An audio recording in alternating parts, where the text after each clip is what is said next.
action. This is ESOC Challenge Cup, the tournament of the top 16 players on the ELO 1v1 ladder at the moment. This is week 1, Group C, featuring Lecastet taking on Kaister from the clan CUZND8R. I wonder what that stands for. I've heard the series is a fantastic series, so let's get into it. First map, Manchuria. Lecastet spawning into the southwest of the map in the colour blue, playing as the French civilization. Kaister, his opponent, spawning into the northeast of the map in the colour red, playing as Haudenosaunee in the colour red. His explorer's gone mid-map to go for cow hunting, but unfortunately has given the yaks straight over to Lecastet, so that's quite nice. That wasn't intentional. I think the yaks went one side of the coin and the explorer went on the other side. I don't think that was a bug though, but it's certainly unfortunate that minor differences can lead to major difference in path taken. Kaister going for the soldier build from the last series, dropping down a dock as well, going for an Age 1 fishing play. We'll see. We'll check back in how many boats he makes. Kaister was thinking of crackshotting the native scout there. I don't think he wanted to do that. He wants to save it for the one-hit KO crackshot he can use versus Treasure Guardians, and picks up 50 food.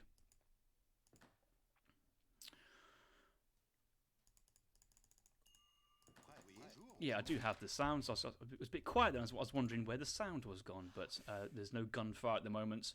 So it looks like Lecastet went for a delayed Age 1 trading post. So went for a house first and then dropped a trading post later, prioritising the collection of yaks at the moment.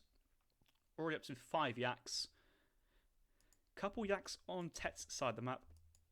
No, Kaiser's side of the map, pardon me. He's got 3 yaks and there's 2 nearby as well. So I think Honored's even between the yaks. Oh no, there's 2 actually on Tet's side. So it's likely to be a 7-5 advantage if all the yaks get picked up at this point.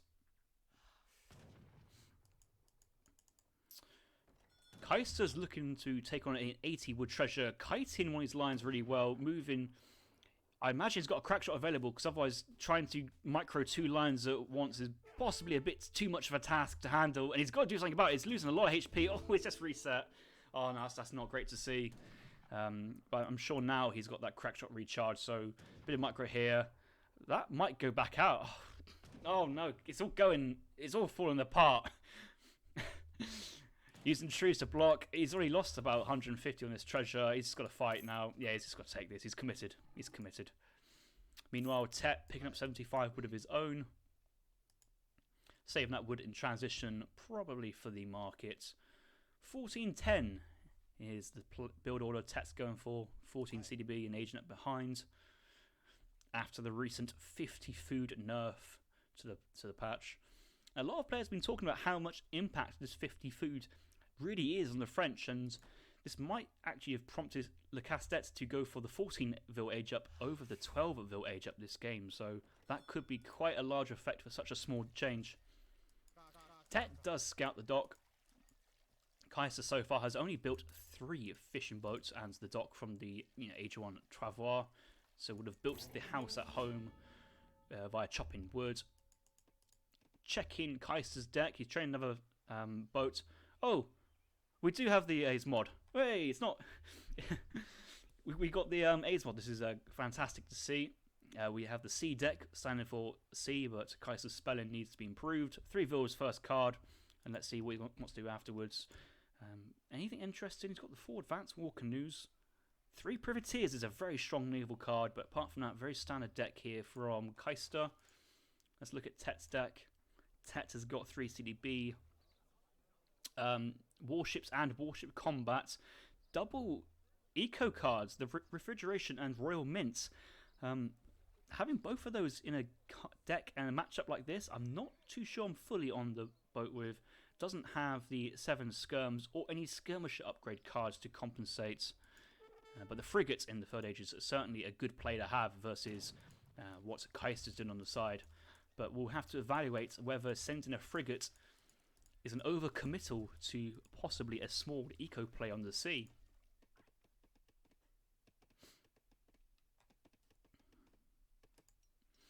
Right, so the age up's coming behind this Tet age got his hunting dogs, placed the mines coming behind this, got the wood required for steel traps and the coin for steel traps on the Egypt. So standard French play here, but because it's Le Castellet, he's very good at that macro. 2 TP here. Will he go for the early 2 TP stagecoach on the 400 wood? That is a possibility. He has seen that Eero's gone for C play here, so I don't think there's any initial early aggression coming from Kaister, but there are a couple of villagers moving forward, but no, it's just herding duties. And the travois from the Egypt will be probably used to drop a war hut. Where will he place it? Scout sees it. Scout sees it and going to follow it. And Le Castellet will know exactly where Kaister wants to place this and how he can adapt to it. But in the meantime, though, it's going to be steel traps being researched at the market. Barracks being dropped down. He's only at 20 population. Where's the other house being put? Okay, there's one house there. Don't block off that forward coin mine, but he does have an in-base coin mine down to the south. 100 wood to spend now. Is he going to kick off some bow pipe production? No, he's going to go for another house. And that's how he spent that 400 wood on the age up. Side corral, question mark, from Kaister.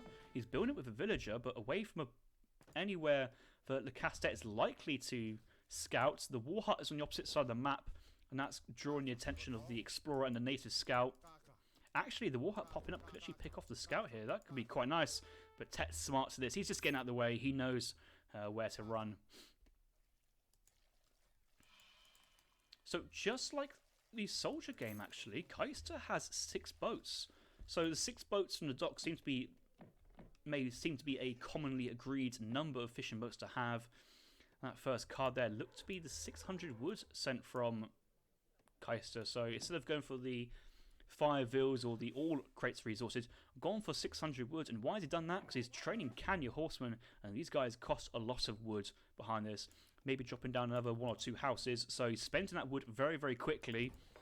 Kanya's been sent from the war hut forward shipment point.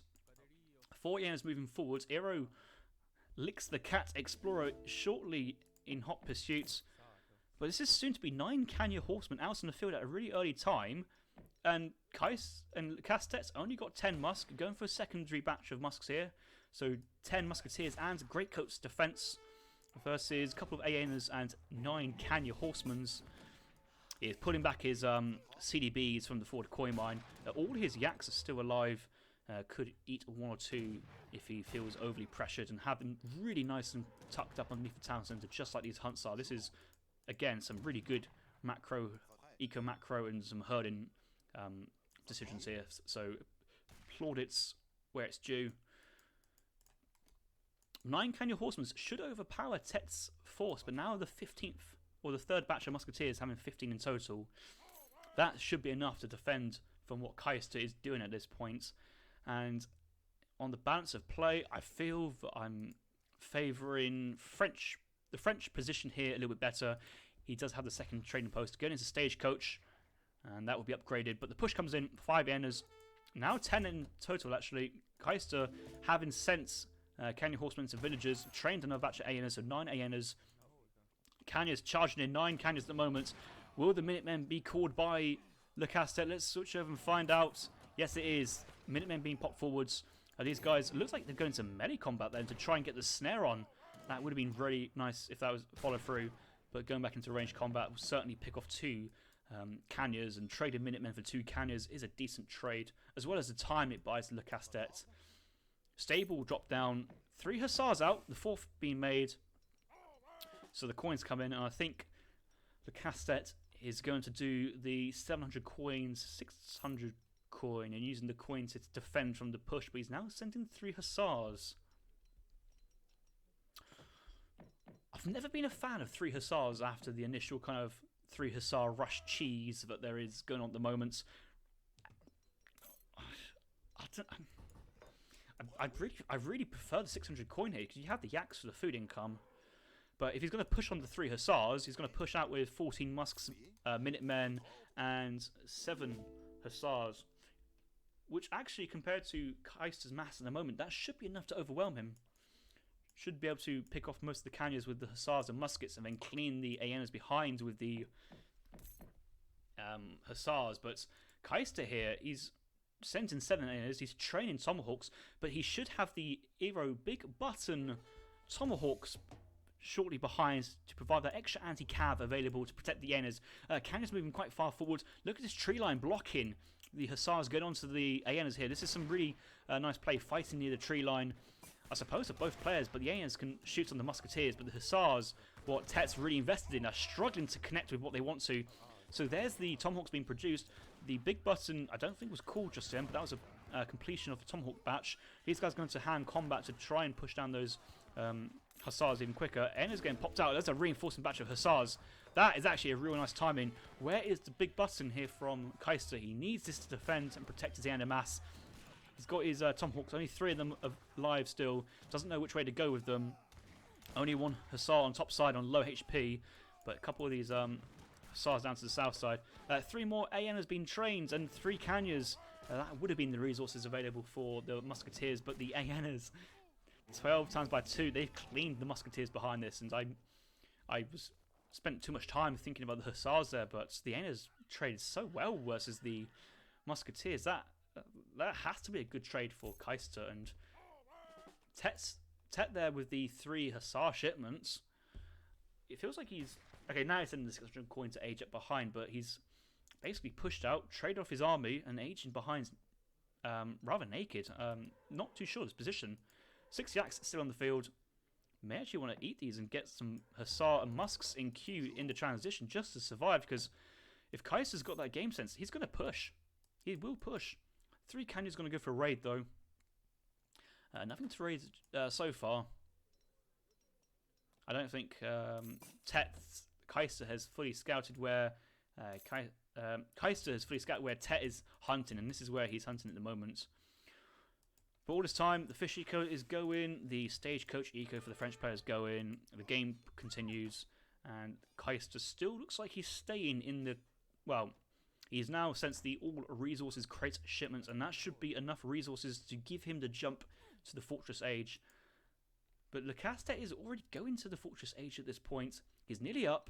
He does have a batch of 5 Musks in defense just in case he needed them. I like that play. You know, they're not the most glorious units in the 3rd Age, but they could have really saved him if Kaister went all in there. The Age up's coming. The Yak's been harvested. CDB's moving out onto another hunt. Looks like they're going for hunting instead of mining. Yeah, this mine's still going on. Place the mines, steel traps, great coats, decent eco upgrades. No need for amalgamation here, especially with the stagecoach play. Another big match of Musketeers and veteran Musketeers coming behind here. Is Tet going for a Musketeer Falconet Cuirassier play? We'll have to see. But the absence of any military units from Kaister in Tet's base, the Castet will know for sure for Kaister's agent behind here, and we're going to go into the that Fortress Age playstyle very, very soon. First shipment, Falconets. So Musk Cannon, standard composition here from French. Does have to stable though, so could get 1 Cuirassier in queue, and then reinforce with a big batch, and go in and get 5 Cuirassiers out. He does have 1 in queue, yeah, and he also has the Musketeers, and he's just able to get the extra Musketeers as well due to the Yaks he's eating at this point. Each of these Yaks, about 225 fast gathering food. So we need about 6 of them. It's probably about 1,200 resources. That's a full batch of Musketeers there for free, and kickstarts your Cuirassier production. So Castor able to push out with an extra batch of units here than he would have regularly. There's the age up. War hut from the travel from the forward war hut. Going to build a second war hut behind this to go into double Forest Prowler production. Does have to stable top side, remember, for the musket riders. He does have 1 musket rider in queue, 5 Forest Prowlers out on the field as well. Those cannons are nearby, but they're coming. But pushing only with musketeers. Is Kaiser sniffing this? Is he smelling that there's falconets? He's going for it. And these guys, these have multipliers with us artillery. This could be it. And that scared me. Minimalt dropping $100 for the Mito series #NA men. In the interest of spoilers, I'm sure you all know, but I'm not going to say who won that series. 3 Canyons do drop in the face of the falconets and musketeers. I think Kaiser had the opportunity to snipe there, or he thought he had the opportunity. I don't disagree him going for it, but this time it just didn't quite work out. But it's okay though. He's got good eco. Musket riders behind here. 2.5 multiplier versus artillery, so good multipliers. One falconet is on really low HP, and once one drops, one falconet on its own is not the greatest. It looks like it's going to go in. Musket Rider going to focus down. One falconet. Shots fired. One falconet down. We have Aeoners and Forest Prowlers tackling these vet musketeers on their own. And Musket Riders just staying. They find they're happy to trade here. And so he should. He's protected his anti-infantry mass. The Aero Explorer could just move forward and tank so much, but even his Aeoners, they're colonial, but they're doing 24 per shot because they get double damage versus heavy infantry. Here come the Cuirassier mass from the Castet, but the Falc's already gone. Muskets have pretty much been cut down, and here's 5 more reinforcing Musket Riders. Forest Prowler's being shipped. He's still making boats in the water as well. This is nice, but Kaister is doing a bit of eco management on the side as well as microing his units. He's got some decent trades here. He's also basically neglected or negated Le Castet's Yak Boom push out with the larger mass as a result. And it feels like the momentum is in Kaister's favour at the moment. The scores suggest everything's even at the moment. But now Kaister having 2 TP Stagecoach behind this. This is a really solid foundation. He's still training more fishing boats.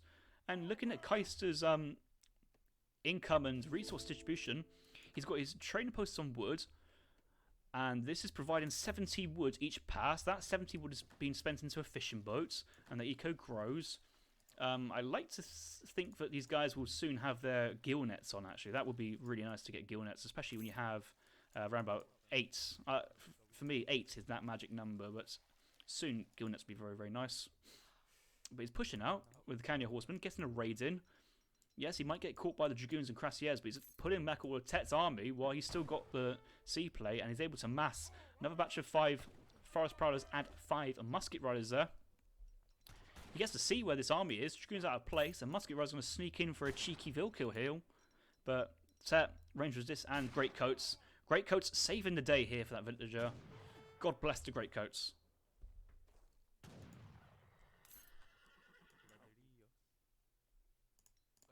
Right, looking in total, we have 18 Forest Prowlers and the Aero War Chief at decent high HP moving in. And actually, these Forest Prowlers can pick off the Dragoons very, very easily.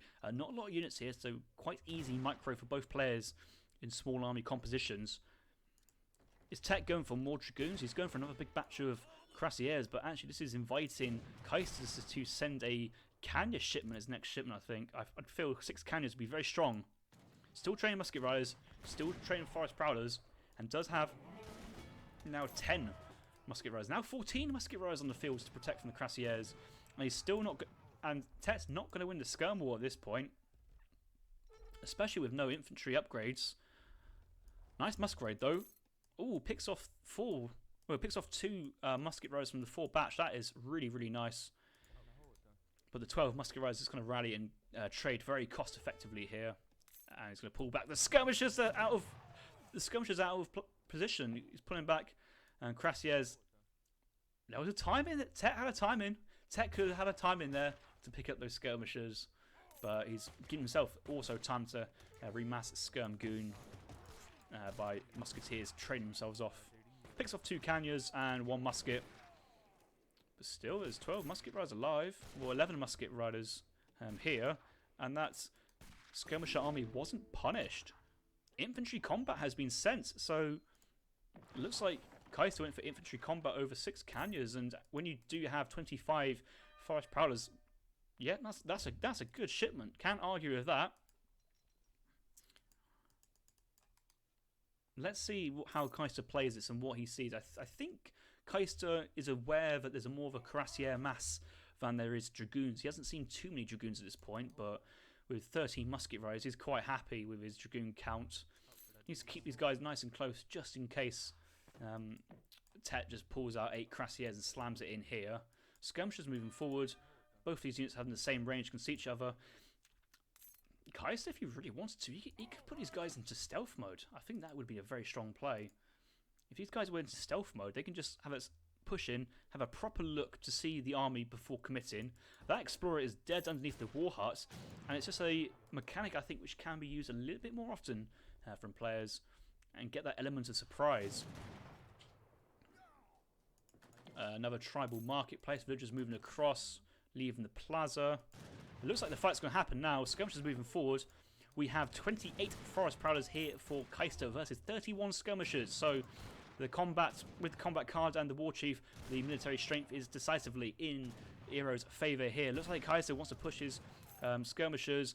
There's only 5 Dragoons here. 6 Cuirassiers is very nice, but in the face of about 20 Musket Riders, or yeah, about 20, maybe 16 to 18, not really much he can do. He's got to go in and try and YOLO swag in it, I guess, and try and cross his fingers and pray for the best. But there's enough anti-cav here to pick these Cuirassiers off very, very quickly. There's a reinforcing batch of Skirmishers, double pop from the barracks, but all the Cuirassiers have gone down. No more heavy cavalry on the field for Le Casse-Tête, and Kaister still has the Skirmisher advantage and Skirmisher strength. Maybe not the numbers, but Kaister can quite happily go in with the muskets and trade. Maybe he's waiting for the Kanya pop and go for a Kanya switch. 6 Kanyas on the way, and more Forest Prowlers being sent. Is this a Vilpool? I think Tet's Vilpool in just to try and push him out of a tough situation and capture this middle hunt.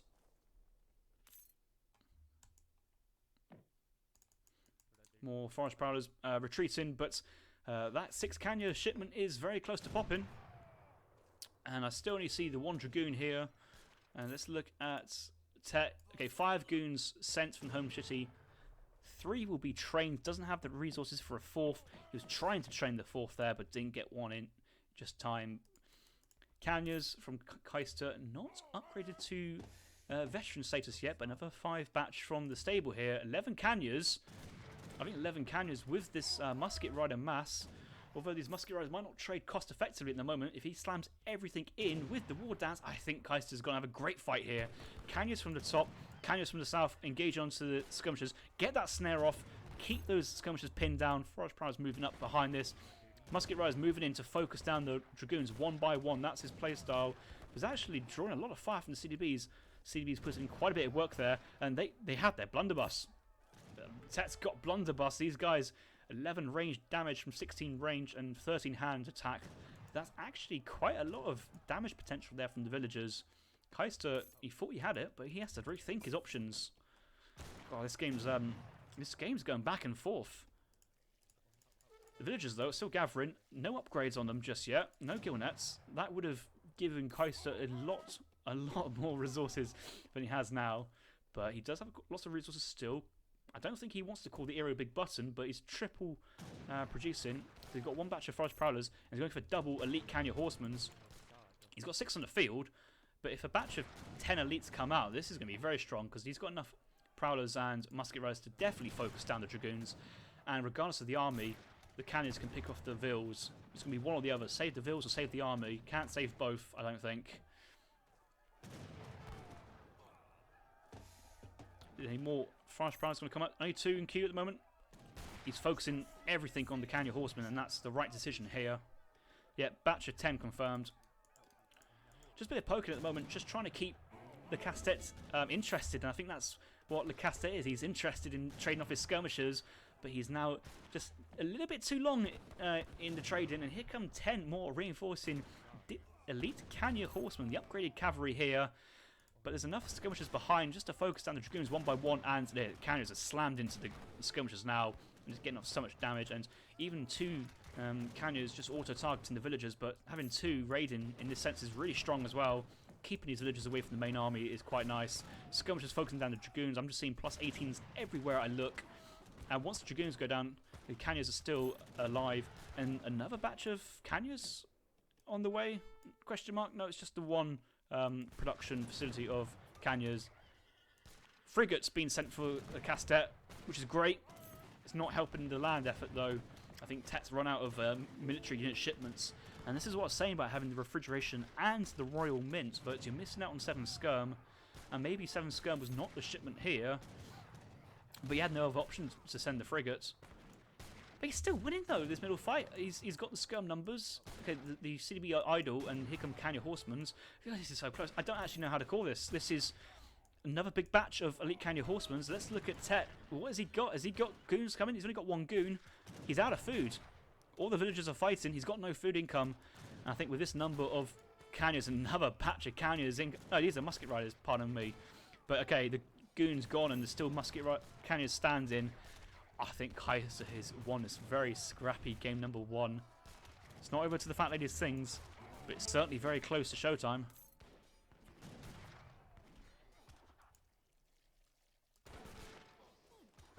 Yeah, Skirmishers trying to move in. I don't know, are they trying to link up with the Goons, but they're going right through the middle of the mass.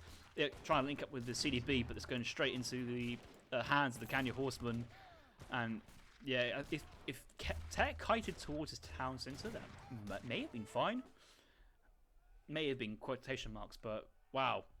Kaister, game number 1 taking it. And in terms of setting the scene, in my personal opinion, I had Castet taking the entire group victory and moved into the semis. I feel that Tet versus Kinesi, I feel that Castet has the game play behind him, the knowledge to overcome Kinesi's water playstyle. But Kaister sneaking in as seed 16 or seed 15 possibly overrated by many players, has taken game number 1 off Tet, and that's just going to kick us off for a great series here. Let's have a quick look at the post game, because that's quite a long one. I want to be prompt and move on to the next one while we still can. Villager population, Kaiser there with the fish boom in age 1, 6 villagers, or 6 fishing boats. But then towards that middle part with that stagecoach income, he's actually making more fishing boats. Would have liked to see guild nets at some point. That might be something he can add to his build order in the future. But the eco, yeah, it fell in favour of Vero because both players had stagecoach trading each other off.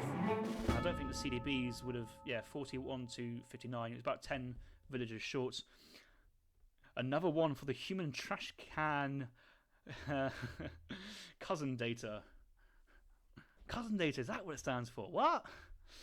Cheers, Mini, for another generous donation. Very nice to see. But yes, Eero is ahead about 10 villager population, you'd say. Hazard AoE winning the majority of the prediction points. So well done, Hazard, for correctly guessing the outcome of this game. I'm sure it was a good guess.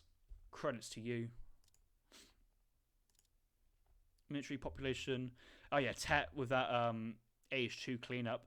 So yeah, it was Tet pushing out with the 3 Hussars, 4 from the trains from the stable, and then the 15 Musks. Lost the mass, but bought the time to age up behind this.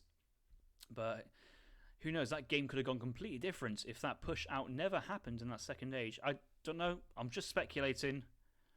That's the only thing I can do. But also, gets a reaction of an age up here from Kaister. So both players trading age ups, and they both play another great fight here for Kaister, and that was the Musketeer Falconets engagement by the War Huts. Okay, it's quite hard to see. It's probably closer than it looks because the reinforcements going picked off as well. But yeah, Musketeer is picking off the Falconets, and the Aeners then picking off the Musketeers before the Crassier batch actually came onto the field and helped out. And then from there, it was just trading between Forest Prowlers. But once the Kanya Horseman came in for the cavalry switch, that's when it turned into Kaister's favour. But actually, throughout most parts of that game, it was so close, and I thought Tet had the edge through probably the majority of that game, and all said and done. Let's quick look at the eco. Tet head, always ahead, but the actual rate of income or resources, so that's the measure of economic income at that point in time, is stronger for Kaister. So in the Fortress Age, Kaister had a better eco than the French player, and that was why he was able to mass out more Forest Prowlers and able to double pump those Kanya Horsemen from the stables. So yeah, that fish eco paying off. The frigate came in quite late and didn't really disrupt the eco enough. So Kaister's earned himself a very big and well-earned number 1 on the scoreboard. So let's see if that goes in. Yep. GK Shaman saying, can we get Harrison to narrate our day or games for like 3,000 channel points? Well, if you want, I could do a size deal. I could say for 50,000, not 50,000. Let's say 250,000 channel points. I'll read you a chapter from a book as an audio book. How about that? I could read you a nice little bedtime story.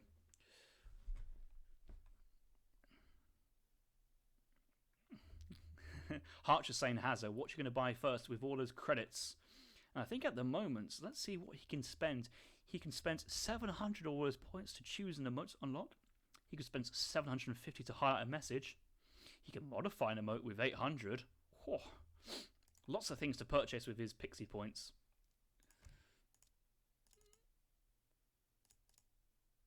Right, game number 2, Tet versus Kaister. Off we go.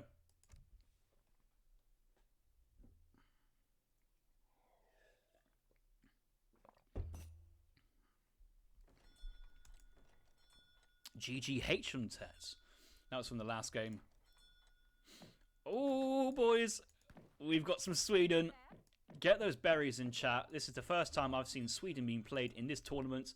And we've got lots of things to talk about Sweden, so we'll have some fun in the first stage. But here we go. Kaister playing as the Swedish civilization, spawning to the southeast of the map in the colour blue. He won the first game as the Iroquois on Manchuria, so he has the ability to pick first on Fertile Crescent. Tet, being defeated with the French, has chosen to counter Kaister's Swede pick with the Dutch. Oh, I'm so excited for this. Dutch is my favourite civ, and Sweden is the first time we get to see this in tournament play since the ESOC Charity Invitational over Christmas time, I think. Anyway, it should be good. I'm sure. look at the Swedish flags and the blueberries flying in the chat. You guys are all supporting Kaister, it seems. If you guys are supporting Kaister and the Swedish, I will support Le Castet and the Dutch. This is Dutch, my favourite civ. Right, so actually out on the map, what do we see?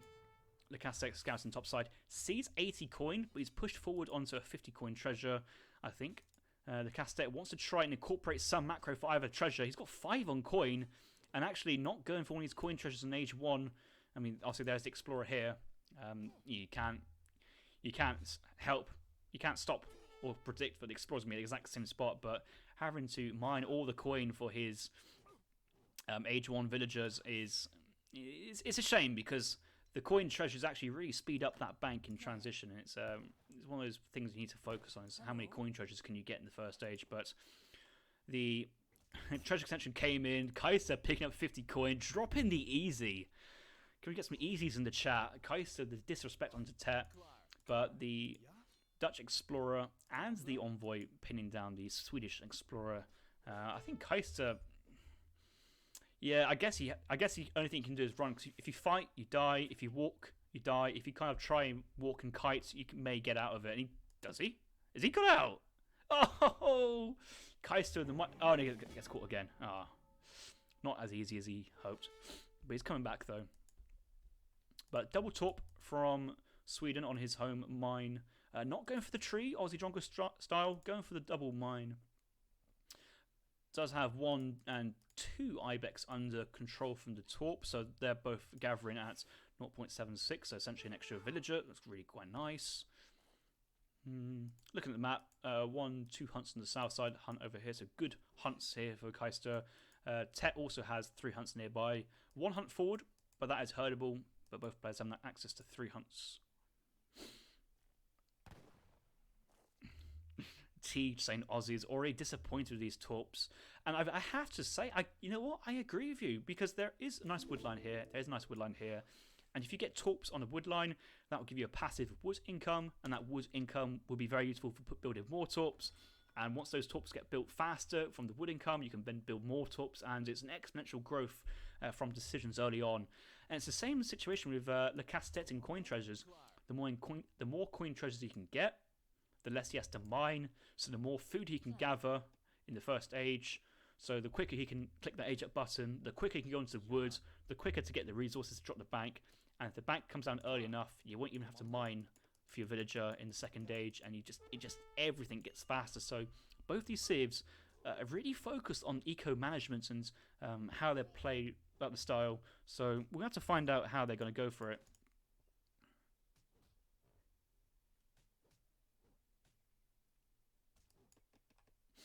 Let's have a quick look at Kaister's deck. Sending 3 villagers. First card has the blueberries, has Engelberg, Ironwork. No 4 Torps here. Ooh, I don't agree with no 4 Torps. Maybe Kaister is a bit behind on the Swedish meta right now, but the 4 Torp wagons, very, very strong. Get out on the far coin mines, can gather crates really efficiently, extra HP that they can't be sieged. Very, very nice. Meanwhile, what's Tet going to do? I think Tet, is he going to go for a 4 bank with some Huss semi, maybe Racks down, 5 pikes, no, 5 skirms, send 8 pikes, age up after that. Or will Lacastet go full greed here? 5 bank, naked FF. He will have to scout what Kaister's up to, but I think Kaister's in the game, in the mood for putting some torps on the map. This is going to be a boom off between his two players, and I'm interested to see how it goes, because obviously I'm a mainly Dutch player, but I think at the moment Swede's in a very strong position. And we're talking about how Swede's in a strong position. There was talk about whether we were to drop a ban on Sweden in this tournament because of how significant the changes were and how little did we know how the changes have been affected. But now we've decided to press on, so we get to see some Sweden defining the new meta in this tournament and see how it does versus Dutch. But I'm a bit curious about the Dutch counter pick versus Sweden. I've seen Japan and British do very well versus Sweden at the moment, as of late.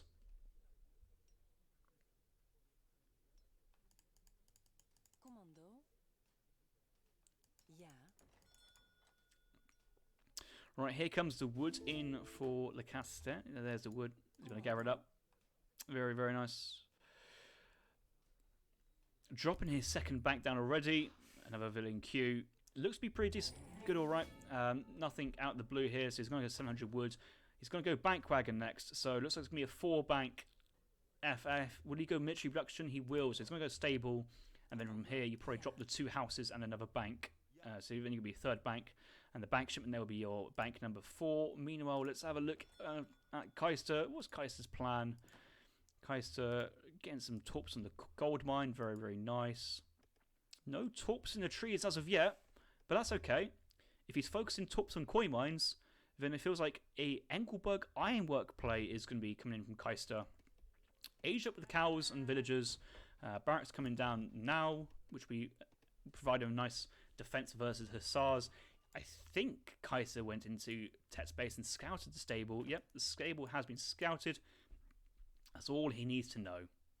He sees the wood. You can assume there's 3 banks. That's the standard build order. And with that stable coming in, a 4th bank is the usual reaction there. And there's the 4th bank being placed. Mark it down as well. I think Tet might run into a bit of housing issues trying to get this first batch out. You can get another 4 hussars, but you won't have another house to drop down. So you have to trade off the villager or the hussar at this point. And Kaister, in the meantime, let's have a checking in. Let's see what's going on. A couple of Caroleans. Really early blueberries. That torp's going to go down. He needs some more torps at this point. Blueberry in on 140. Population is not the greatest, but it doesn't really stop your rate of income if you make your torps afterwards. It just reduces the max amount of blueberries you actually get, but it's okay. If he's going to go blueberries into Engelberg Ironworks, that could be a really strong eco play here from Kaister. And every player has their own take on Sweden, which is relatively an undiscovered and unworked out civ yet. So it's exciting to see how different build orders and strategies play out. A couple of hussars moving down to the south side. Not scouted by either player yet, but the hussars will come into view very shortly. The Castet moving his explorer as well. That's really nice. But we'll see the Caroleans, and the Caroleans will turn and shoot on the hussars. That's nice and loud. See better attack. Subscribe to ESOC. Thank you very much. Looks like Kaiser's had enough of this envoy. Spare his life, please. He's just a mere humble servant from Holland. He doesn't deserve this. Oh, picked him off. But 10 Caroleans, all he needs to defend from hussars. And Tet, yeah, he's forced a 10 Carolean response. He's going for the 5 bank behind this on the 700 wood. But yeah, I was about to say he should be aging, but no, he's going to skirmisher and hussars in base barracks as well, and another big batch of skirm hussar pikes. Hunting dogs, placer mines. Don't need placer mines as Dutch, I don't think. Wood is far too expensive to be put on placer mines at this point, especially when you have 5 banks, to say the least. And these guys already gather at 0.69 coin per second, so don't. I mean, I suppose they benefit from placer mines more than other civs, but you don't need the coin mining from the banks. But looks like Tet is staying age 2, and I would really prefer to be in age 3 with Mass Reuter and Vetskirm. Reuters really put a pain on Karelians at the moment and can deal with Swedish Hussars and Hakkapeliites. And obviously skirmishers, you can't say no to a couple Vets, Skirms. Pikes will come out, and I think won't be scouted from Kaister. Yeah, Tet even spawns them behind just to hide it from the Explorer. Explorer can't see now that he's gone down. And the Pikes could actually pick off a couple of torps due to the lack of the 4 Torp Wagon card for the HP. So yes, I think if Kaister had sent the 4 Torp Wagons card number 1 and had the extra HP Torps, I don't think this play from Tet would be the prime play and strat to go for. But because of the no Torp Wagon card, I think this is also going to do very well. So we'll have to see how it plays. Hussar stable coming down here from Kaister. Is Kaister aging up, or is he going to stay in the second age? No, he's going to go to the third age. So Vet Caro. I feel at this point you go into Hakkapeliites over Hussars because you want to spend the wood on more upgrades and more production. So maybe like a second Rax, but having to upgrade into Hussar when you already have the Vet Hakkapeliites, and they are buffed and they are decently strong. Pistol attack the pikemen, and once these are being pistoled down, go into hand combat and absolutely overpower the Hussars and skirmishers. Hakkapeliites are heavy cavalry. People think they may be dragoons, but they are heavy cav. They do resist skirmisher fire, and they are basically Uhlans on steroids. They do cost more and cost 2 pop as well, but that's how they pivot, or how their role is in the army. But having a couple Hussars out and then having to wait for the Vet Hussars to come in is probably the timing that Kaister really wants to be having to Hakkapeliites and really pushing in into this and having this age up advantage. But yes, as the Fortress age goes on, I do agree Hussars do then overpower Hakkapeliites very quickly due to the extra tank and HP stat they have. But they both resist 20% ranged fire now. Snaplock, first card here for Kaister. 12 range veteran Karelians will go up to the 15 range, so much larger range than before, but still not even close to the skirmishers 20 range. I think this is where the kind of this new cav play meta from Sweden comes in, is that the Karelians, yes, they are great, they still can't compare and trade with skirmishers, so this is where the extra Hussars and teching into Vet Hussar, sending 5 Hussar and all this good stuff comes from. 2 Hussars trying to go for a raid on the side, but look at this villager still building torps. Torp population down to 140. The Pikes and Hussars are still pushing these torps up here. Kaister isn't doing too much about it. He's wanting to push the base, but skirmishers and a couple of Reuters enough to dissuade already. And Lecaste, I feel, is now in a strong lead position at this point.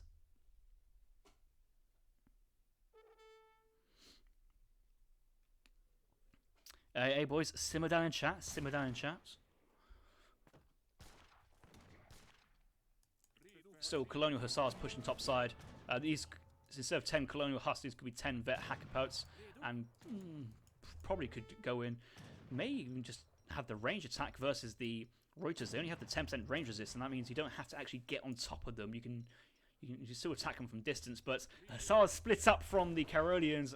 Reuters are going to go in for their fresh pickings. This is going to be a nice pickup here for Lecaste. Remember, he is on 5 banks at the moment. This eco from Lecaste is mega. Skirmishers engaging Karelians. They'll take that trade any day. Hand combat. The charge has been called for the Karelians. They're charging in. Lecaste is leaving a couple skirms just to block, pulling the rest behind. Charge is over, but here come the Reuters. And I think this is not going well for Kaister. Enough Reuters here to deal with the Karelians. It's not going great. But here come the Hussars. Vet Hussars incoming now, being researched. But there's enough Reuters to pick off both the Hussars. Skirmishers alive. Minutemen being called. A couple of Vills tanking without their greatcoats. But we'll let Lecaste off this time. He's been playing very, very well this game. Open up a 6,000 point lead at the moment and pushing back the Swedish offensive after having aged up after the Swedish player has.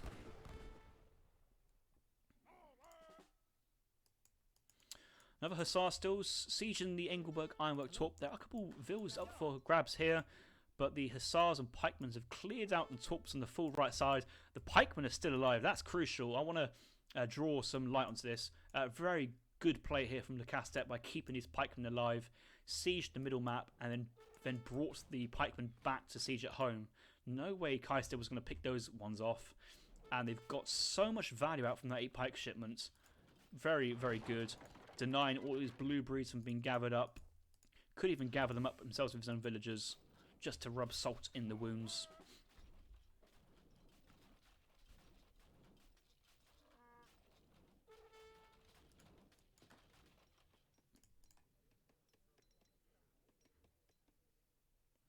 Villagers moving down to the south side. They're going to the coin mine, it looks like. Swede does have quite a lot of resources stacked, but I think he's waiting for a Jaeger shipment. Yeah, he's keeping up the coin, but he can't really spend his food without spending coin as well. He's finally eating the cows. There's 327 food in those big boys. But is it a little too late? Lacastet is already pushing in with Reuter Skirm. He's now adding in hussars quite nicely. Is that a raid? There is a juicy raid. Kaiser trying to push in topside, get some veil kills, but I think is intercepted by the Reuters before too much actually gets happened there. 31 villagers here from Lacastet is a very healthy number, especially on 5 banks. Pikemen are still alive. That's going to go from torp to torp. Oh, all 8 are still alive. Benefiting now from siege, from infantry combat. Tet feels he's so ahead in military, but he can send upgrades instead of more numbers. Colonial Hussar, no, veteran Hussars, pardon me, are making their way back to engage with the Dutch army, link up with some Koreans at home. He was thinking about taking down 3 pikemen, but he can't take on 8 pikemen. This is not a trade Kaister wants. He's basically praying that Kaister's not going to. Kaister's praying that Tet's not going to react, but Tet's better than that. He can react. But here's the main fight. Skirmishers engaging onto the Karolians. The Jaegers have appeared, but where are the Huss from the Dutch? There's no Hussars out in the field. This might be enough to push Tet back, but only for so long before Tet spends this 1,200 stacked up food into a big batch of Hussars. Surely be coming behind this now. He does have the 5 Hussars. This has got 5 Hussar and Vet Hussar, another 5 Hussar Cav switch written all over it, and I'm expecting that to be the play now. Oh, 8 skirms. 8 skirms still. But when you have many, many, many skirmishers, you just outnumber the Jaegers and just pick them off one by one. So also a very fine decision there from Tet.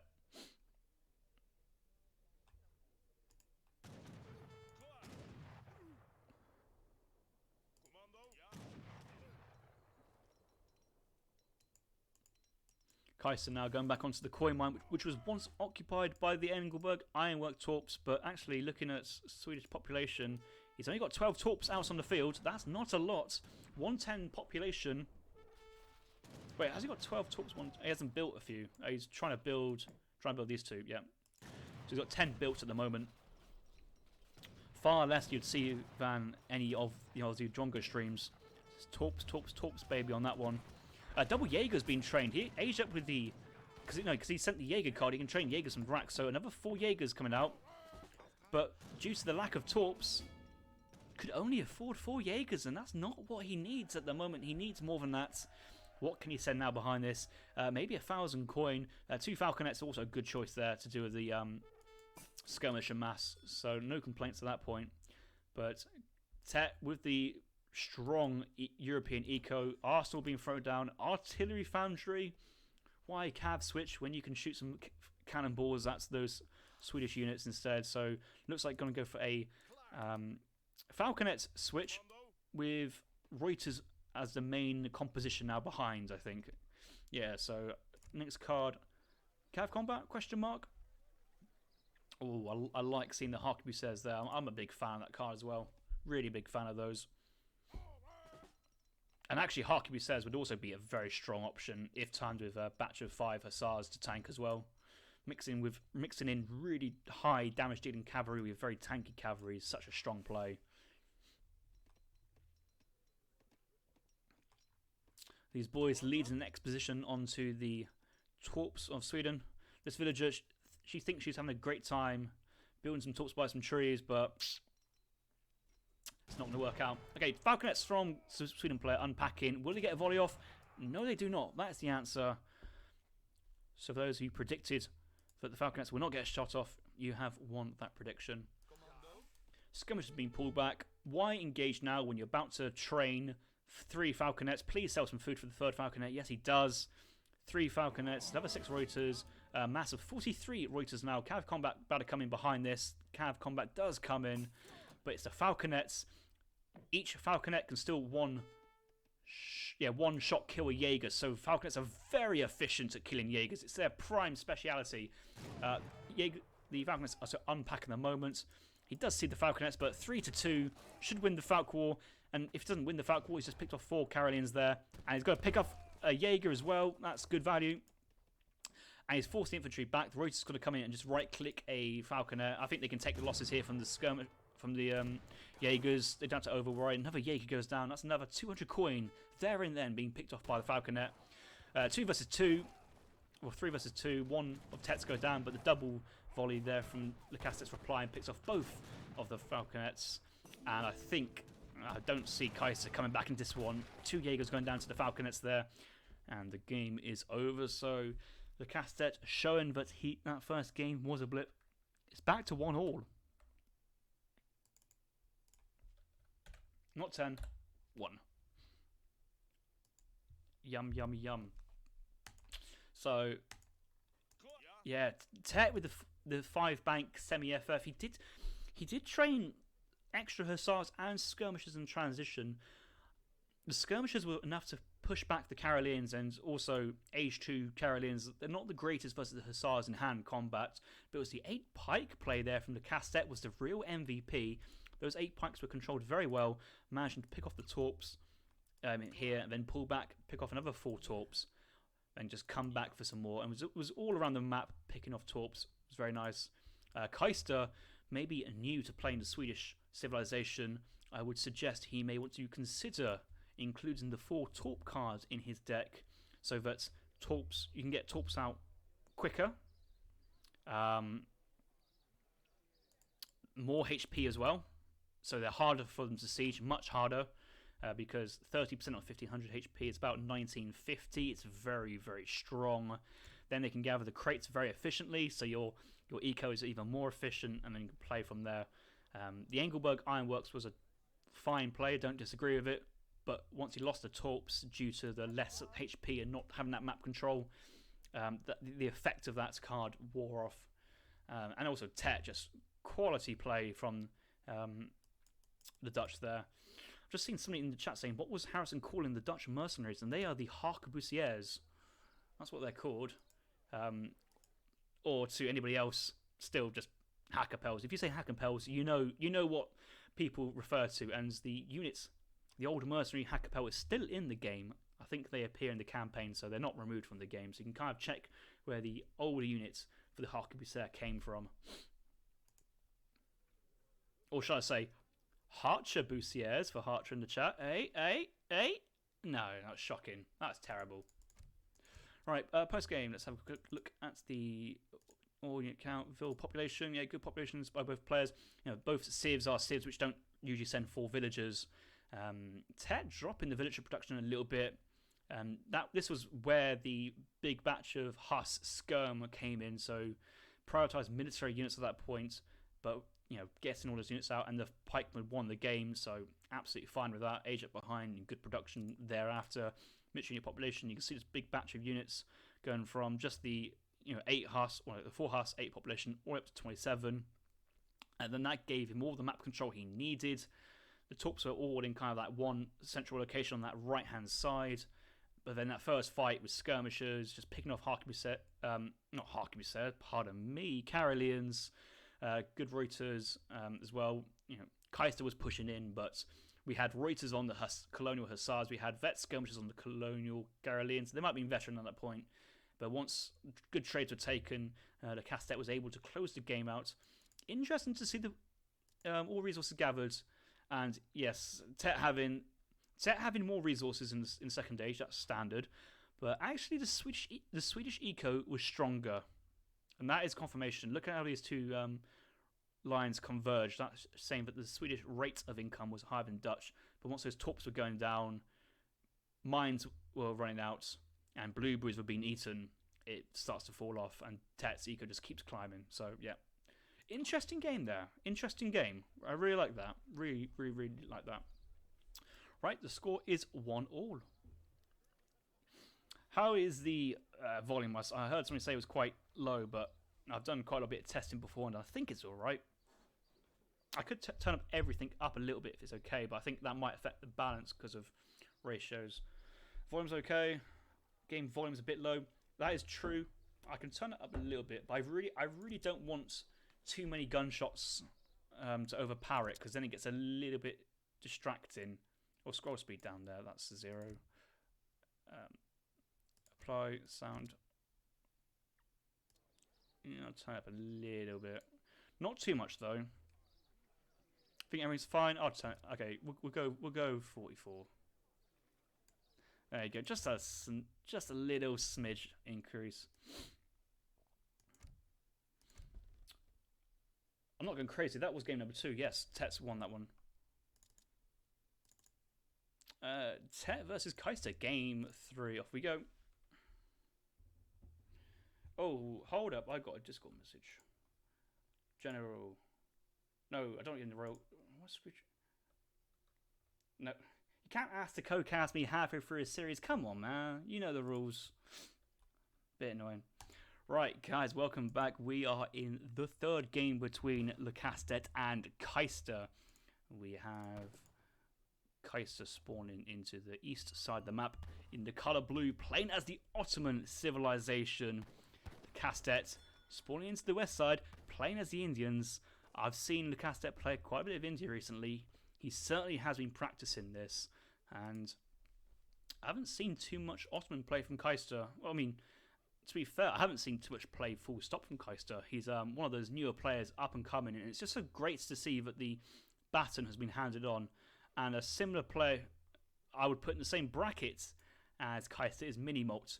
Both Kaister and Mini have been playing really well recently, so credits to them. I've just seen that Indian monk go into the elephant and kind of glitch out there, but he's back on top of his elephants.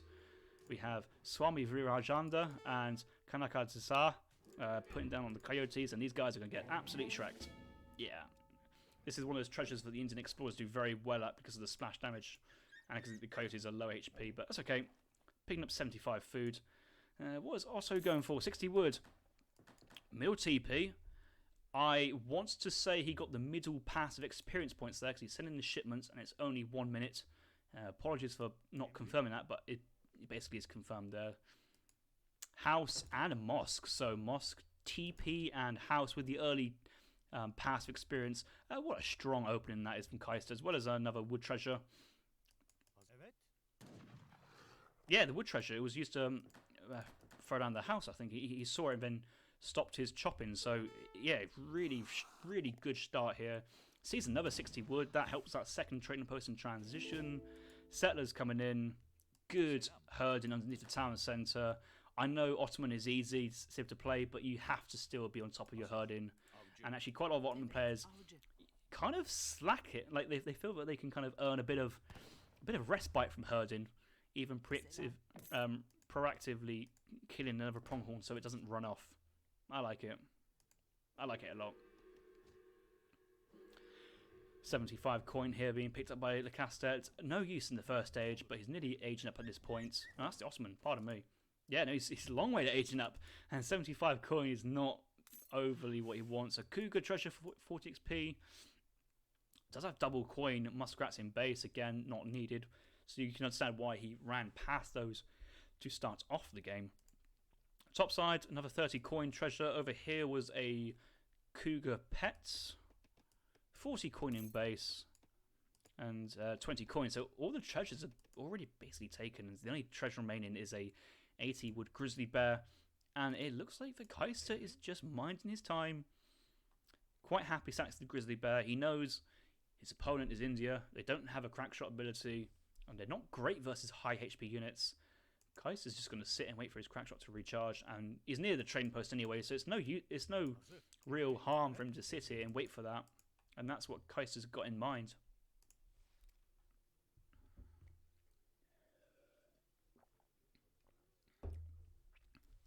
Mini Malt.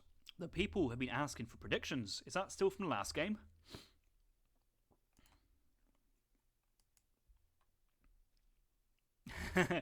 GK Shaman's like, yeah, I want my points. I want my pixie points so I can spam highlight message 50,000 times. Okay, 80 wood, crack shot by kaister there. You see, Tet was interested. He went for a little sniff of that treasure, but kaister was there too early for him. Crack shot came in, and it was good that kaister didn't lose that. Right, we have a defensive aggro here from the Castets versus... What's the age up here from Ottoman? Ottoman's going to be quartermaster, so 400 wood. Is this going to be a third TP into stagecoach, or are we going to see a forward artillery foundry barracks? Maybe barracks stable. If I was playing Ottoman, I'm a really bad Ottoman player. I'd just probably botto and go for the standard tower FF. So I'm curious to see how kaister plays this. It looks like he... Well, I was about to say he looks like he wasn't going water because he hasn't dropped a dock in the first stage, but maybe the 400 wood here could be that kickstart for him to actually put a dock on the top side and start fishing. It's hard to say what he wants to do. He's now gathering the wood up, and I've just got to have like a proper look in to see what kaister's doing, because his deck suggests water play, but 5 settlers into 700 coin, delayed FF here from kaister is what appears to be happening, especially, you know, having the agent up with the wood instead of the governor. But I like how agent up with the wood, he's gone for 5 settlers first instead of 700 coin, because you wouldn't have enough resources to age up at this point, even if you did send the 700 coin. Kaiser's looking down to the south side. Can he get his hands on a third trading post? Well, he's not sending wood at this point. Is he tempted to chop 80 wood for that trading post? Maybe he's just scouting for treasures. Maybe he's just happy with the 2 TPs as it is. Meanwhile, what is Tet up to? Tet's finally got to that next age. Couple sepoys coming out. Market down already. Already getting the double wood upgrades from the Indian civilization bonus. Civil servants and hunting eagles first cut already. Is he trying to go for a really early imperial bureaucracy? I think hunting eagles will be your next upgrade to go for at this point, and then probably blanket filters because it's nice and cheap. Gurkhas are in production here from Le Castet in anticipation of any janissaries out from kaister. Foreign login is the first card. And he wants to try and put some pressure on this TP and dissuade kaister from going for any kind of stagecoach play himself. Kaiser, the 700 coin is on the floor being gathered up, has more resources, more food than he needs to age up. That age up is going to come in very, very shortly afterwards. Is he going to age up fast, or is he going to age up with a unit shipment? We'll have to see what he's going to age up with. He's going to age up with the Admiral on the Ocean Sea. So 400 wood, 1 galley is the option Kaister's aging up with. He still has that water deck, but he's not choosing to use the water cards just yet. Is this just a massive bait for Le Castet? Has Le Castet just looked into Kaister's deck and go, advanced dock and schooners. My opponent must be going on water, so I shall sit back and boom. And Kaister just botto FFs and just slams in Vet Jan Falks into Le Castet's base. We'll have to see. Is this a massive deception here from Kaister? Is he pulling out the 500 IQ moves? Yes, there's no Mamluks in this deck. He has refrigeration. So, okay, yeah, it's not going to be a botto FF. This could be a 1000 wood double town centre play. Wink, wink. Maybe? No. Artillery foundry coming down. I'm confused. I'm not going to speak. I saw the refrigeration thinking maybe Kaiser's going to go for some land eco play behind, but aging up artillery foundry, training janitors at this point, not having too much wood at this point. I suppose he could still send the 1000 wood and build 2 town centres from it. He's built another trading post, so it does suggest he wants those shipments.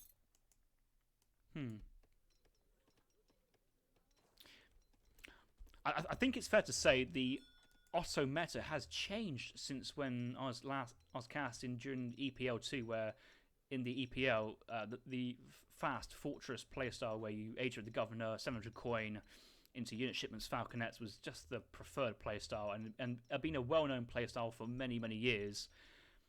Interesting adaptations here from Kaister. Going Jan Abus. Let's see what his first card will be in the Fortress Age. Galley is going to be chucked on the north side. But I think Kaister really wants the 400 wood. That's what he wants. And that 400 wood could upgrade both the Abus guns and the Janissaries. First card coming in. 1,000 wood. So the town centre play is still a possible option. Explorers nearby. I would like to see that second town centre placed here. 2 hunts, coin mine and a batch of trees. He now sees where the Indian army is. He's just pulling that explorer back. And maybe the Vils will build the other town centre. I guess having it next to the tree and coin mine. Well, up here so you have a nice protection of the hunts. Or maybe overlooking the coast for a bit of sea protection if you do go water. I'm assuming it's going to be town centre play once the wood comes in. Because I know quite a lot of people like going chopping lots of wood during transition and just chopping all the wood for the town centres and sending the town centre wagon first card for 4 town centre boom, which is incredibly greedy and a very strange way of playing Ottoman, but it works out very well because Ottoman you don't have to spend resources to train them. Otto is currently pop blocked. He's already got the 25 villagers, but he is now sending Galata Tower District from the mosque upgrades in. Will he get another batch of Abus? Nope, out of coin there. Stagecoach incoming. He's going to get the second TP back up, so he will get something. He does get a bonus 106 XP from the Stagecoach completing that line and going straight back into the coin. Already clicking to get the coin income there, so yeah, Kaister spot on with that TP macro. Colonial Gurkhas pushing back the Colonial Janissaries. Abus guns though, yeah, no, you can't fight that, Kaister. Can't fight it. Gotta go back. Ooh, Gurkhas didn't pick up that Abus gun. Abus gun's going for another volley, but they do lose one Abus gun there. He's trying to trade the best he can, but I suppose it's the Gurkhas lack of range. Only 18 range. Yeah, Abus guns also have the 18 range, so it's not a standard skirm Abus where the skirm veteran skirmishers from Europe can outrange Abus guns and really pick them off. Kaiser's getting some alright trades here versus the Gurkhas.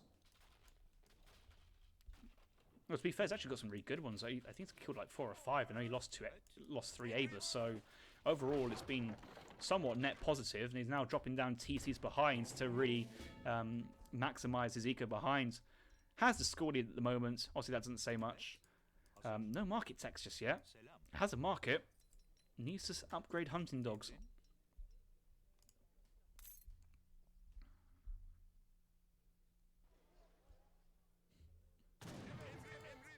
Seven Abus guns out on the field, training more Abus guns and sending 5 Abus guns from the home city.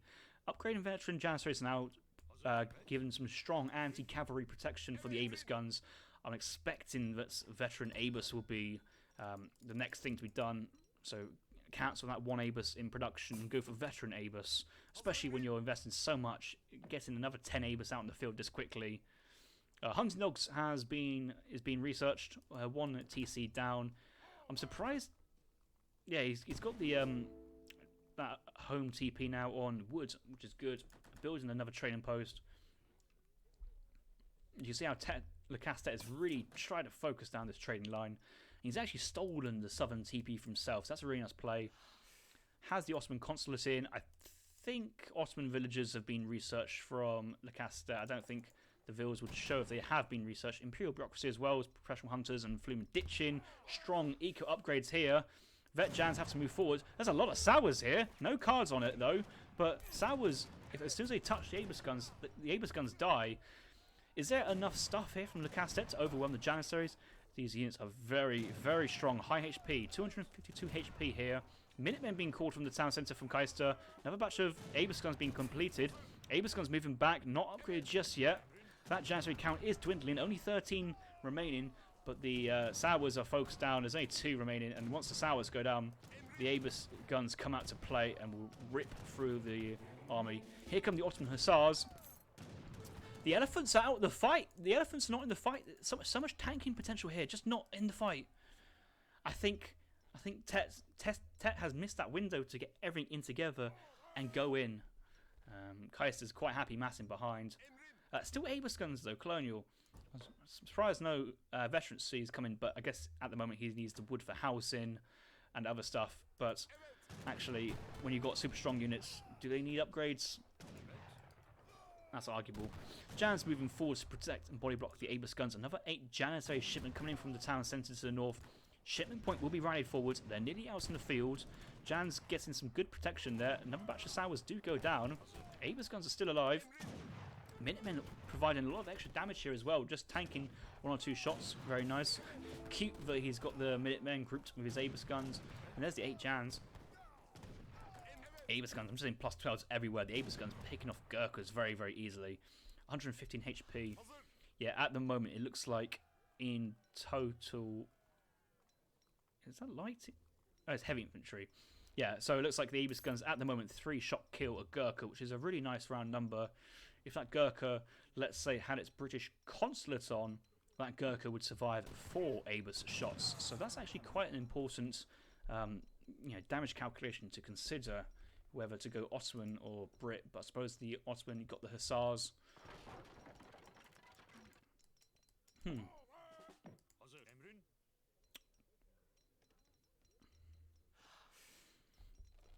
Looks like Lena's joining with a party of 6. Welcome. If this is your first ESOC TV stream, this is the Challenge Cup. Top 16 players, 1v1 tournaments. Currently is Kaister versus Lacastet. 1-all, game number 3. Ottoman versus India. And so far, Kaiser has aged up. Slightly economic focused and survived Lacastet's Ottoman Sour push, Hussar push. A couple of seaboys, but he has been massing Gurkha behind this. The Indian eco behind this is probably very strong at the moment. 40 villagers and highly upgraded. But Kaister is still pumping more villagers from 2 town centres, not spending any resources to train the villagers, and is just getting that mass forward. And here come the 2 falconets. Abus guns are now being upgraded to veteran status. 20 vet Jans as well to cover the falconets. Yeah, Kaiser's going to move forward at this point. Got to be careful of the Indian Explorer. It's quite awkward when line of sight gets onto the Indian Explorer, they get up and then stun your entire army because they're already in the middle of it. Oh, that's so frustrating when that happens. Top side, oh, Kaister. Look at this, walling in Lacastet. That's so, I like that. That means he can really focus all his energy and focus on micro in this middle choke and narrow point of the map. Kiting with the Abus guns, choosing to not unpack the falconets just yet. Doesn't actually need them, to be honest. And that's the sad thing. He doesn't actually need the falconets. He's quite happy to do what he's doing right now. Their Abus guns, still 3-shot kill a Gurkha, but they're much easier. And the Sours just get focused down by Jans before you even get close. Is this a Vil pull from Tet? Is Tet Vil pulling at the moment? A couple villagers are also coming forwards. I don't think he can. The falconets must dissuade this, but there are still 16 Abus guns. Is there Spahis in the deck? Spahis are available, and that would be a powerful shipment for Kaiser if he can afford that at some point.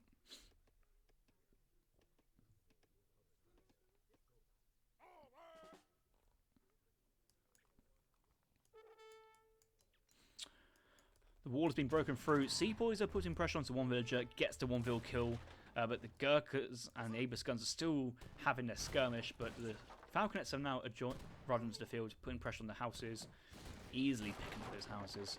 28 experience points for that. Is Lacastet housed? Tet is actually housed from that single house kill, and a couple more houses at the front, pickings for India, might actually make this Gurkha batch, well, very small. He's not training Vils at the moment because he doesn't have the room for it. There are more Sours coming in, but there's still an army of Janissaries here from Kaiser. Look at this, 28 Janissaries. This would be a great time for Janissary combat if he gets a shipment in, and his shipment's nearly there. Will he go Jan combat?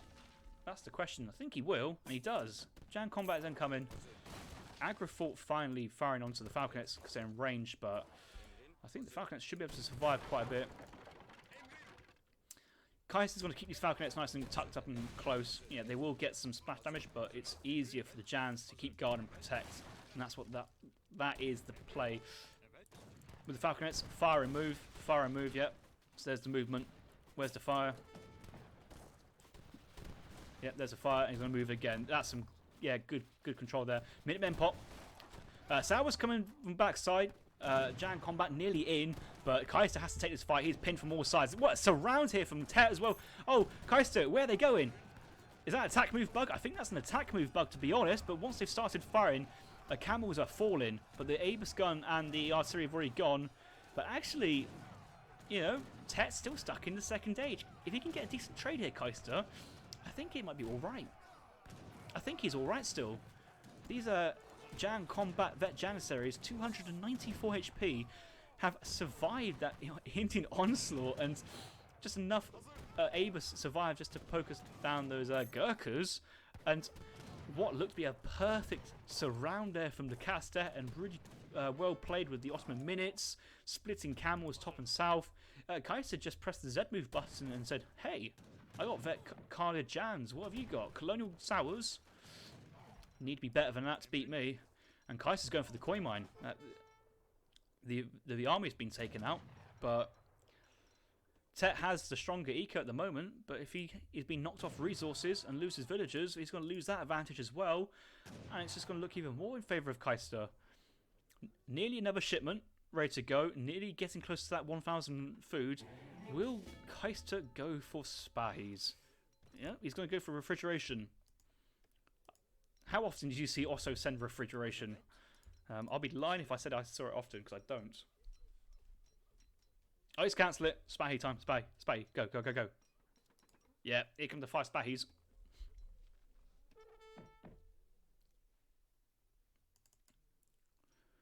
So raid at the top side. 1 sepoy, 3 sepoys. So these sepoys, which pushed down this wall, picked off 1 vill, has finally taken down the trading post as well. But here comes the galley from the Admiral on the Ocean Sea Age up. I should be able to pick off a couple of sepoys as well. Oh, what a nice pickup there. And the villager's going to turn around because, yeah, a couple of sepoys doesn't bother them anymore. Abus Jan's going to tear down his trading post, deny Tet the ability to get onto the trading line. If anything, Kaiser's just waiting for the Spahis to come in, and once they're in, I think he's going to go. Such a powerful shipment, especially when you invest resources into it. There's the 5 Spahi. 8 Abus in total, 20 Jan, so now we're back to Jan Spahi combo. Coin mine out from Tet. He's pushing. No, don't push this way. You can see that there's army here. Why you can't go this way? He's got to go the other way. He does. He's got to push onto the south. Kaiser's walled this off as well in anticipation. Some just good map control. Spahi's coming in. Does he see? Does he see villagers? He sees 1 or 2. I don't think he actually consciously sees the villagers. Oh, he does. Oh, he's going to go for it. Infantry in behind. Is there anything nearby? Oh, it's a couple of Zams, but the Zams probably just tickle Vet Spahi. Let's look at Tet's card progression. He's got Camo Attack. He doesn't have Desert Terror. He does have in his deck, though, for an extra multiplier versus... Oh, 0.5 multiplier versus heavy cavalry. Was that nerfed? I don't think it was. No, he hasn't really got any more shipments. He doesn't really want to send good faith agreements now, so it's going to be the Desert Terror shipment. He's aged up behind this, but here come the Spies. This is going to be a tough timing attack for the Kastet to hold on to. And he's already burnt through his Minutemen, Otto, and maybe his Town Centre Minutemen. It's going to put pressure on villagers. Agrafort goes down. Wasn't repaired from the Falconet play, but would be very expensive to repair. Spies just sitting back at the moment. They don't really know if they want to go in or not. It's just pure Zams at the moment, which is absolutely fine for the Janissaries and Abus just to trade. There's nothing to say that Kaiser shouldn't push in with the Abus and Jans here. Mahouts, Shamnar age up. But with no villagers building it, it's still a while away, probably about another 30 seconds from coming in, maybe 25. And in this time, Tet's fighting with the Zams. Another batch of 7 Zams coming out. He's going to commit to this. But some good trades here again for Kaister. And Spahi is just chilling. He's got 3 alive. Just imagine if those Spahis went raiding instead. I mean, obviously I know where the villagers are. I think keeping a Spahi here with his army is also a very, very good decision. Tet is backed himself into a corner here, and quite literally as well. There's two caravels. There's two caravels to save his bacon. Can he get Garrison in? Can the Abus gun like knock down a caravel though? That would be interesting if he can. He decides against it, backs off of it. The Mahouts got out and survived. That'd be a nice pickup if kaister could have picked that Mahouts as aged. And now that Tet's aged, it's not the end of the world. He's trying to buy time with his Mahouts and Zambrax before the Sepoy pop. I think he might actually have the time to get the Sepoys out. The Spahis are, well, they did all right, but they didn't really get the value he had hoped for. But certainly forced Tet into mass Zambrax, which has helped his Abus and Jam competition. So yes, it does get value there in that sense. Spahi is just on a raiding mission. They're just scouting as well. Urimi pop. That town center, 290 HP. Is it gonna go? Is in? Is out? It is. Is it? Oh, clutch. Urimi's are in at the moment, and they're on top of the Janissaries, exactly where they want to be. This is a great position here from Tet, but he's lost most of the Zams behind because he had to buy time to keep that town center alive, and it's maybe a little too late. A bit of kiting. It's the Abus guns. These gun units absolutely counter the Urimi. They bypass their range resist, and I think he still counters infantry or hand. Yeah, it's just a 54, no multipliers, but it does pick up those units. The cast out with the Jesus Christ GG, and I know Kaiser's playing very, very well this series, taking a 2-1 lead in this series. There you go, very nice. Just going to turn up my system volume a little bit, about 67, so that should be a little bit more of me and a little bit more of the game. Not too much though. Look at that post game. I'm not too sure what I want to see in here. Osmanville, once the second and then the third TP come in, keeps up with Le Castet.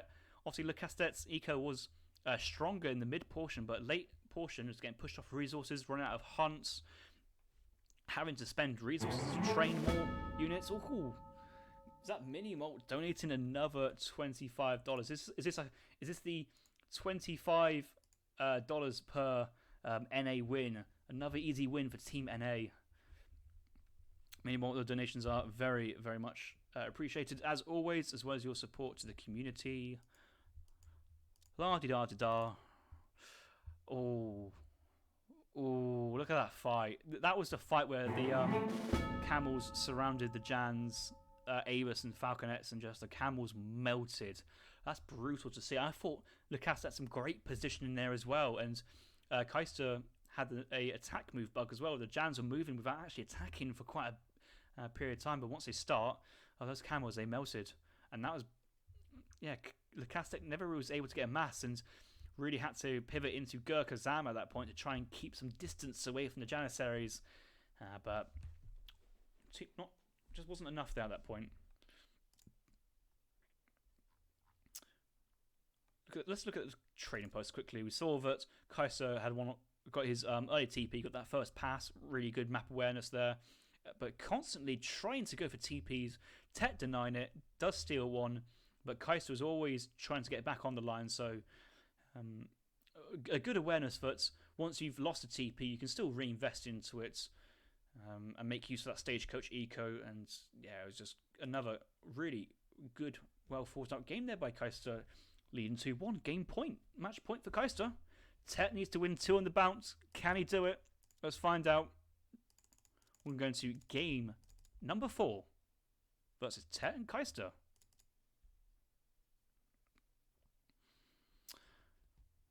Who will win? Most of you are backing. Is that Kaister you backing? You have confidence in the American man. I think Tet can do it. I think Tet, the French boy, some really strong play behind this. Fair donating $1. Can someone please unban me? Great cast. Oh, thank you for the cast. I can't help you with the unban at the moment. I'm sure if a mod has mercy on you, he may consider, but otherwise you might have to add an extra digit to get his attention. Oh boy, we're on Sonora.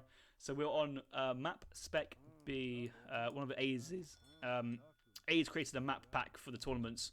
which features a new rebalanced version of this timely classic. I used to spend many a time playing skirmish games on this, just because I liked because I liked the texture of the desert. That's my main reason. Sonora and Texas were my favourite maps back in the day. But yeah, balanced map, lots of hunts, 2 in-base mines, some densely clumped trees as well. It's quite nice. Kaister, winning the last game, has chosen to pick the Lakota civilization as his first pick into game number 4, and Tet has decided to counterpick with the Germans.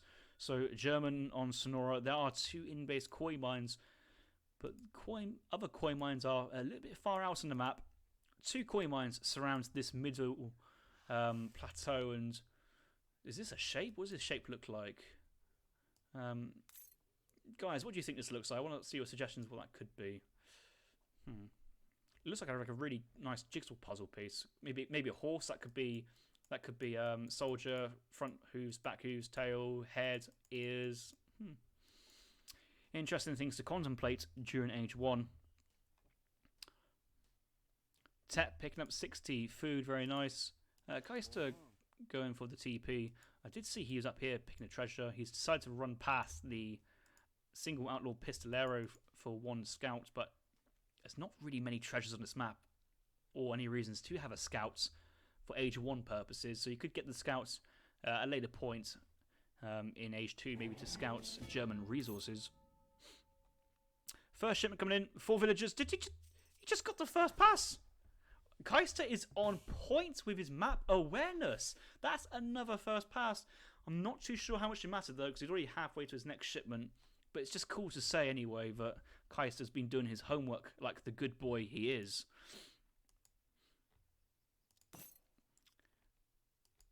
Tet runs past a 130 coin treasure, probably the best treasure on the map. Ooh, maybe the Inca Huaminca is actually takes that for how much pressure it can put on, especially if Germany pick.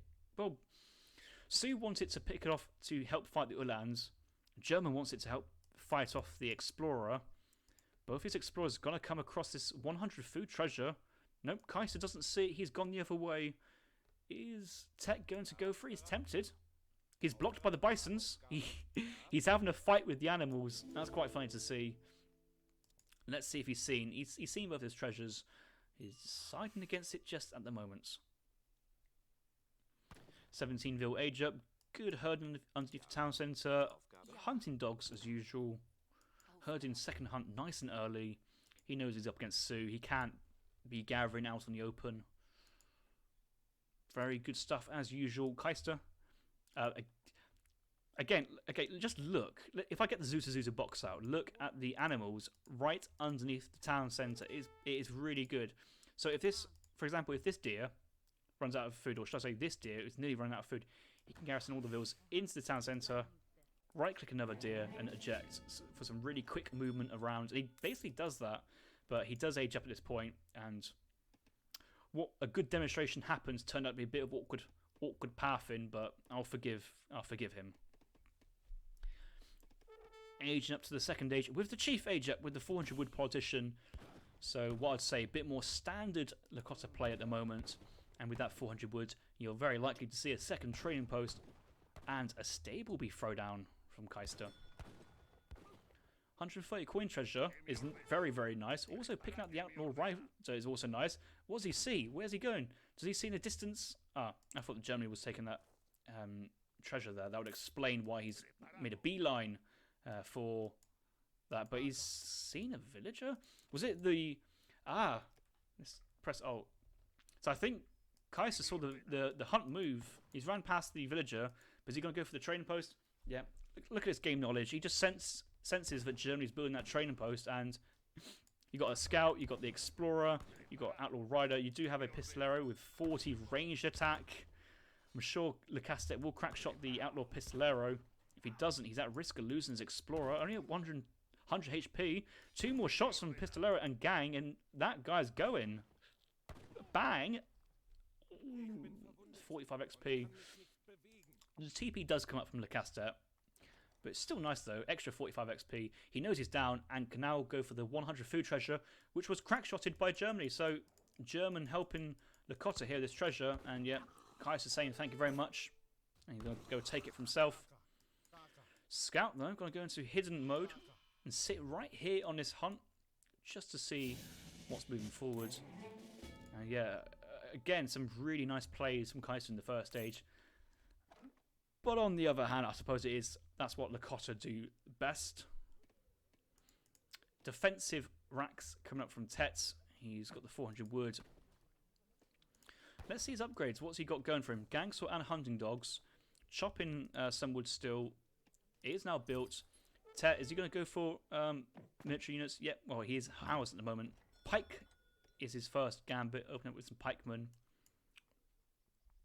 I suppose you can't risk opening up with crossbows if, in the anticipation of bow riders, then in the face of 4 axe rider shipments. So yeah, pikemen makes sense here. Kaister aged up with the 400 wood politician, remember, but he's gone for a war hut, market, hunting dogs, and units. So no second training post, but he's gone for war hut and infantry colonial aggression. It looks like it's the playstyle from Kaister, sending 4 axe riders as his second shipment. First shipment being the 5 villagers. Tet sending 2 settler wagons, 3 settler wagons. Training a crossbow behind this, but clubs are already intercepting the Uhlans. Uhlans are moving back to the town centre. Pikemen will not want to engage the clubmen at all, and has to wait for the bows. Probably a bit of town centre fire would be quite nice. 1 villager away from the town centre. I think he will be safe, or she will be safe. Or he, you know, it might want to identify as a man. That's okay. Everything's okay in my book. Another 5 season bow. 5 clubs. Where's the outlaws? Still okay. These 2 outlaws are very strong versus bow pike units, so it's quite nice that these are still alive. German explorer is killed again, and here come the 4 axes. Even just a single outlaw rifleman and outlaw pistolero, this is actually a tough push for Tet to deal with, but he does have an 8 bow shipment coming in right now, so I think he'd be quite fine. But once the Setons come in, focus on the pikemen, club's been called in away from the trading post, but he sees the bow shipment, and I think he's just going to pull back. I'm going to see. Pull back, he's sending 700 coin. He's just faking an H2 aggression, forcing a reaction out of Tet. Tet with the 10 pikes and 13 bows. 12 bowmen, 1 bow went down. 4 Uhlans, still training another crossbow. I feel Lecastet's situation, he feels pressured because he doesn't know what Kaiser's doing, if he's going to make more units or not, and you kind of sometimes have to prepare for the worst and hope for the best. And in this case, Tet kind of hopes that Kaiser pushes in, but Kaiser's just sitting back, sending coin and saying, hey, you know what? I'm going to age up behind this. And once he ages up, I think we're in a fine position.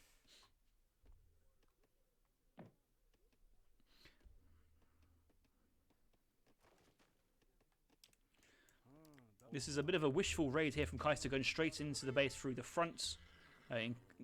Faces a large crossbow mass. Does manage to avoid connection with the pikes and pulls back without the loss of a single unit. And more importantly, he has no idea what that stands for. Managing to stay alive and fight for another day. Stable being thrown down in base for Kaister. Is he going to go into Wakina bow rider, or is he going to really focus down onto the stable units? Triple TP. I like the double TP. The third seems really awkward for pathing. But is he expecting Tet to like right-click Kaister at the moment? Kaister aged up with a messenger politician. Then it looked like didn't age up with bisons. Yeah, he's herding in another deer hunt. He's not that short on food. He doesn't have access to deer and bison, and yeah, and there's a nice big cliff to protect him as well. So he's relatively safe if he wants to push out on the map in that sense. But Germany's going to have to push in with the bow pike. Kaister knows that Tet has made bow pike. You know, pushed in, could see it, forced reaction. I think Lecastet's thinking, oh, Kaiser's age. He spent 2.2 thousand resources into advancing the age. I need to do something now. I need to push in and make my advantage and make my military unit mass count. Try and get the most amount of damage as he can. So here we go, crossing the map. we have Lacaste 22 bows, 15 pike, 6 Uhlans. Kaiser defending with a batch of 5 Wakina rifles with the 9 Wakina shipments. Axrais coming in and a batch of 2 from the stable. And is a veteran tech being trained? No, not quite yet. Colonial axes, but does have 14 Wakina rifles. Uhlans flanking topside. I think you know both players are good players when they both have the same idea. Kaiser's going to go for a cavalry topside, and Lacaste was going to go for a cavalry topside, but has decided against it. He's going to pull back. The pikemen and bowmen, they've gone back into the town safety of the town centre. Lacaste, he's well. If you're pulling back, it feels like it feels like he wants to age up. He's training more pikes. He's housed. He's sending 700 coin when he's got 600 bank. He's going to go for a full batch of Uhlans. He's not making a house. He's getting raided at the moment. I think Tet's caught between a rock and a hard place. He's whether the best decision is to stay age 2 or age 3 is I don't know the answer to that. But also in a situation when you look like a resource macro units, I don't know if he wants to make more units as well. These settler wagons going on to coin from one coin mine to another. Probably just waiting for the crates to come in, but he's got all his units gathering on the hunts behind this. Steel traps eco behind. But Kaiser's been in the next stage for quite a while and does have time. Might not have the strongest ecos behind this though. So maybe the German eco is stronger at this point. 32 villagers here for the Lakota civilization. 24 villagers in total for Lacaste, which does include 8 settler wagons. So 33 vills versus 32.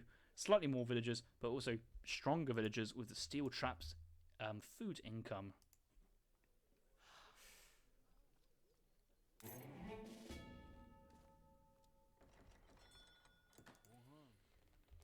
Kaiser's been sat on these barriers for quite a while. May have decided, could have gone up with the bisons, but he does know that there are deers and bisons to the north. Has been heard and gathering from this one. Yes, that's where the remaining of the deers are. He does know about this very safe hunt as well. Looks like the native scout has got good information of the entire army. That is some fantastic use of the scout. You can see from his line of sight, he thinks he's not being watched, but Kaister knows all. I just had a bit of a weird feeling when I was looking at this other hunt. I was like missing the entire fight, but nope, that hasn't happened just yet. Tet is in the fortress age. Will Lacaste upgrade his crossbows and pikemen? He does have quite a high number of these colonial units, which he may want to consider upgrading. 22 bows, 17 pikes, and 11 Uhlans. Well, you would upgrade your Uhlans at some point, but looks like Tet's going Dop War Wagon. Hello, what's this? Doppelsonders? I don't think he needs Dops when he's already got a massive pikes. Yeah, he cancels the Doppelsonder and goes into 5 War Wagons. So a nice opening batch here from Lacaste. But would he go for an upgrade? He doesn't have any wood. He's spending the wood on housing, which is, yeah, it makes sense. Shipment's nearly in. But Kaiser's pushing his advantage. He's pushing out with elite axe riders and a couple of rifles, as well as all the infantry mass coming behind this. So yeah, look in total, we have 10 rifle riders, 12 elite axes, and 16 Wakinas. Need to get the rifles back, pull them back. Do not want them in the face of crossbows, but these rifles will absolutely demolish pikemen and Uhlans, and Wakinas as well, but not too bad. I think just I don't know, it's a dead move. Oh, look at this. 22 villagers dancing for attack. This is such a great fight here for Kaister. He's also making TPs because he's away from the German town centre to buff the HP of these units, which are still standing. A couple of settler wagons already gone down. Could micro those axe riders onto the crossbows, but I'm sure Kaiser's quite happy with the trade he's taken already. Focusing down war wagons one at a time, and just enough Uhlans really to clean up the remaining crossbows. Damn! Kaister has taken it! Kaiser's beaten Tet. Whoa! Did not see that one coming. Nice. Nice. Kaister with a 3-1 there. Well played. I'd take my hat off to you. 15th seed defeating what I perceive to be the strongest player in that group. what's happened? What two interesting series we've had today? But yeah, I'd give Kaiser the big, well-deserved 3 there. And let's have a look at that post-game quickly. So, from my point of view, the game really centered around the pressure that Kaister put into Le Casse-Tête because of maybe it was Le Casse-Tête having like some Sonora syndrome, thinking that Sonora is such a terrible map, but it has been balanced in a really well thought out way. But maybe Tet is thinking, hang on a minute, I've got no hunts, I need to really defend my second age and overinvest into bow pike, or okay, I wouldn't even say overinvested, but instead of Kaister following up that aggression, goes for a U-turn, sends 700 coin, ages up and gets that tech advantage. But the having 10 rifle riders and then Wakina's elite axes as well, really, really strong combination altogether. Minimalt 21 dropping the $50 there. That's a game win and a series win.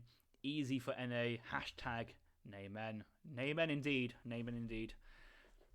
Come on, Lacaster. You've got to bring it back for Team Europe. I'm sure you can bring it back, and I'm sure we'll get to see some more fantastic series from Group C. In Group C, we have Kaister, Le Casse-Tête. We also have Kinnessy and Lucas L99, I believe.